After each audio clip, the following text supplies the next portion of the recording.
2019 ခုနှစ်မနက်ခင်းတစ်ခုမှာကဘာကြီးတစ်ခုလုံးရုတ်တရက်အသက်ရှူရပ်သွားသလိုဖြစ်ခဲ့ပါတယ်။အသက်ကယ်နေတဲ့ဆေးရုံတွေမှာစက်ပစ္စည်းတွေရပ်တန့်ကုန်နေစက်ရုံကြီးတွေလည်းမီးပြတ်သွားသလိုငြိမ်ကျသွားတယ်။ရထားဘူတာရုံတွေမှာလည်းခရီးစဉ်အချိန်စရာတွေအစားကြောင်းမဖွယ်ကောင်းတဲ့အနီရောင်စခရင်ကြီးတွေပဲနေရာတိုင်းမှာပြိုင်သူပေါ်လာပါတော့တယ်။ဒါဟာစစ်ပွဲကြောင့်မဟုတ်သလိုတဘာဝဘေးကြောင့်လည်းမဟုတ်ပါဘူး။အဓိကတည်ရခံကတော့ကွန်ပျူတာဗိုင်းရပ်စ်တစ်ခုကြောင့်ပါပဲ။နိပညာလောကမှာတော့မေဝဲတစ်မျိုးလို့ခေါ်ပါတယ်။ဒါကတော့ကဘာကြီးကိုချင်းချောက်ခဲ့တဲ့ WannaCry အမည်ရတဲ့ ransomware တိုက်ခိုက်မှုကြောင့်ပဲဖြစ်ပါတယ်။ ransomware ဆိုတာကတော့ချင်းချောက်ငွေညစ်တဲ့မေဝဲအမျိုးအစားတစ်မျိုးပါ။2019ခုနှစ်မေလ12ရက်နေ့မှာ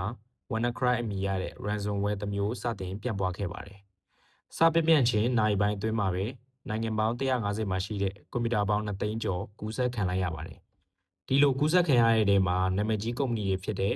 FedEx, Honda နဲ့ Nissan တို့ပါခဲ့တာပါ။ထိခိုက်မှုအဖြစ်ဆုံးကတော့ဗြိတိန်နိုင်ငံပါပဲ။ WannaCry ကဘာလို့အနေရများတာလဲနဲ့ဘယ်ကဘလို့စခဲ့တာလဲဆိုတာဆက်ပြောရပါမယ်။ဒီနေရာမှာမှတ်ထားရမှာကမေဝဲဆိုတာကမကောင်းတဲ့ software ကိုပြောချင်တာပါ။ဒီနေ့ခေတ်မှာဆိုရင်ဒီ link ကိုနှိပ်လိုက်တာနဲ့ငွေတွေပါတော့တာမျိုးပေါ့။မေဝဲကအမျိုးအစားတွေအများကြီးရှိပါတယ်။ပတ်စံကြောင့်မဟုတ်ပဲတသက်မဲရုပ်မှချင်းတဲ့အခါမျိုးမှလည်းအခြားအမျိုးအစားတွေအများကြီးရှိပါသေးတယ်။ ransomware ကတော့ချင်းချောက်ငွေညစ်တဲ့မေဝဲအမျိုးအစားပေါ့။ ransomware တော်တော်များများကတော့တရရောက်က link ကိုနှိပ်မှတာပြဿနာတက်တာပါ။ဒါပေမဲ့ဒီ WannaCry ဆိုတဲ့ ransomware ကတော့ထူးခြားပါတယ်။ဘာလင်းမကိုနှိပ်ဆရာမလို့ပဲသူ့ဘာသာသူကူးစက်တက်လို့ပါ။အကူးဆက်ခံရတဲ့ကွန်ပျူတာတစ်ခုကနေတခြား network ကကွန်ပျူတာတွေပါ auto အကူးခံရတာပါ။နှိပ်ဆရာလည်းမလို့ဘူး permission လည်းမလို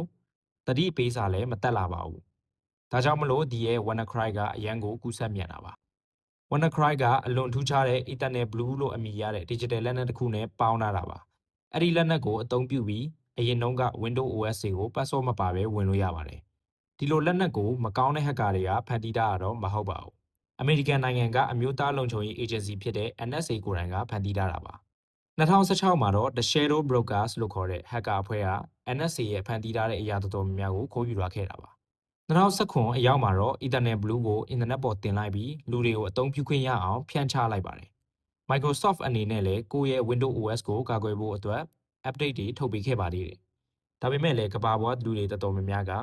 cyber လုံခြုံရေးအားနည်းနေတဲ့အတွက်ဒီပြင်ဆင်မှုကိုမလုပ်ခဲ့ကြပါဘူး။ဒီနေရာမှာ WannaCry ကအကြီးအကျယ်အကျိုးမြတ်ရသွားခဲ့တာပါ။ WannaCry ပြန့်သွားတာနဲ့တပြိုင်နက်အစိုးရကအရေးပေါ်ကြီးညာချက်တွေထုတ်တယ်။ကုမ္ပဏီတွေလည်း network တွေပိတ်ချခဲ့ရတယ်။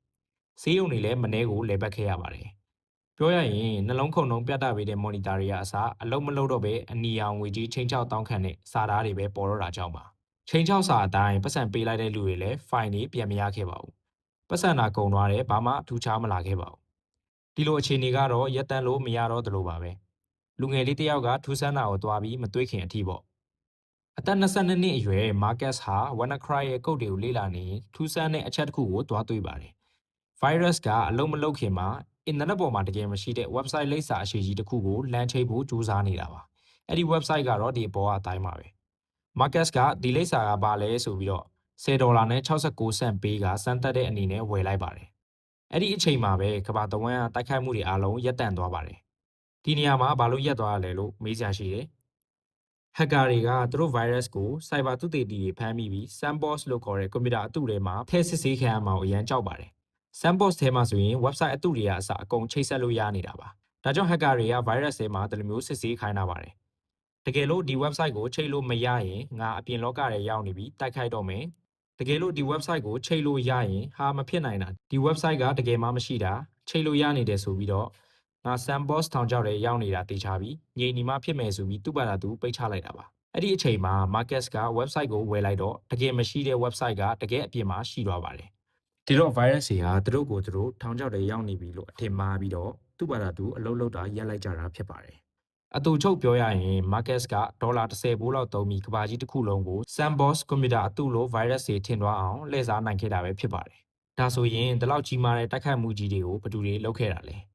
2019ခုနှစ်နောက်ပိုင်းမှာတော့အမေရိကန်နဲ့ဗြိတိန်နိုင်ငံတို့ကမြောက်ကိုရီးယားကိုဒီဖြစ်ရဲ့တရားခံဆိုပြီးတော့ဆွဆွဲထားပါတယ်။တချို့သူတေသီတွေကတော့ WannaCry ကို North Korea က Lazarus Group ဆိုတဲ့ hacker အဖွဲ့ကဖန်တီးခဲ့တာလို့အခိုင်အမာပြောဆိုထားပါတယ်။တကယ်အမှန်တရားကတော့အခုချိန်ထိဝေဝါးနေသေးပါပဲ။သူတို့နဲ့ Marcus ဟာသူရဲကောင်းဖြစ်ပြီးလပိုင်းကြာမှာပဲ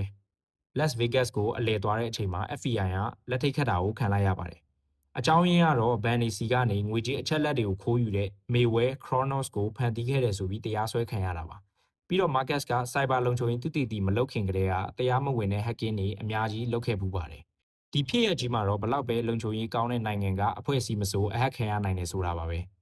။ဒါကြောင့်ကိုယ့်ရဲ့ window ကိုအမြဲ update တင်ကြပါလို့ပြောရင်အဆုံးသတ်ချင်ပါတယ်။နောက်ထပ်ဒီလိုဗီဒီယိုတွေနားထောင်ချင်တယ်ဆိုရင် like နဲ့ follow လုပ်ထားခဲ့လို့ရပါတယ်